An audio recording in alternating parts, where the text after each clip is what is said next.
Hi നമസ്കാരം, welcome back to my channel. Actually ഞാനിപ്പോൾ ഉള്ളത് കോട്ടയം കാരിത്താസ് മാതാ ഹോസ്പിറ്റലാണ്.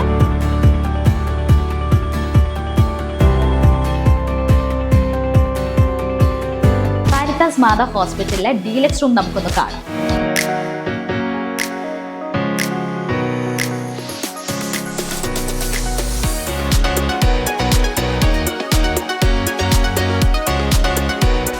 എനിക്കിവിടെ ഇരിക്കുമ്പോൾ ഫീൽ ചെയ്യുന്നത് നമ്മളൊരു ഹോസ്പിറ്റലിൽ വന്ന ഒരു അറ്റ്മോസ്ഫിയർ ആയിട്ട് എനിക്ക് തോന്നുന്നില്ല. കാരിത്താസ് ഹോസ്പിറ്റലിനെ കുറിച്ചാണെങ്കിലും കാരിത്താസ് മാതാ ഹോസ്പിറ്റലിനെ കുറിച്ച് പറയുകയാണെങ്കിലും എനിക്ക് ഈ ഒരു കാര്യം പറയാതിരിക്കാൻ പറ്റില്ല.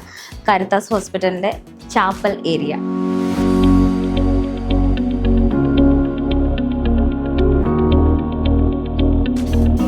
എന്താണ് അതിനെക്കുറിച്ചുള്ള ഒരു ബ്രീഫിംഗ് എന്ന് തരാമോ? തരാമല്ലോ, തീർച്ചയായും. LDR എന്നുകൊണ്ട് ഉദ്ദേശിക്കുന്നത് നമ്മൾ ലേബർ ഡെലിവറി റിക്കവറി റൂം എന്നാണ് ഉദ്ദേശിക്കുന്നത്. അതിൻ്റെ ഏറ്റവും വലിയ ബെനിഫിറ്റ് എന്നുള്ളത് ഈ ഡെലിവറി സമയത്ത് അമ്മയോടെ ഒരാൾക്ക് സ്റ്റേ ചെയ്യാന്നുള്ളതാണ് ഉദ്ദേശിക്കുന്നത്. അതായത് through out labour hour delivery കഴിഞ്ഞ് ബേബിനെ കാണിച്ചു ഒരു 4 hours നമ്മൾ റൂമിൽ നിൽക്കുന്നുണ്ട്. അപ്പോൾ അതുവരെ അവർക്ക് ഈ അമ്മയുടെ കൂടെ സ്റ്റേ ചെയ്യാന്നുള്ളതാണ് ഏറ്റവും വലിയൊരു അഡ്വാൻറ്റേജസ് ഇതിന്.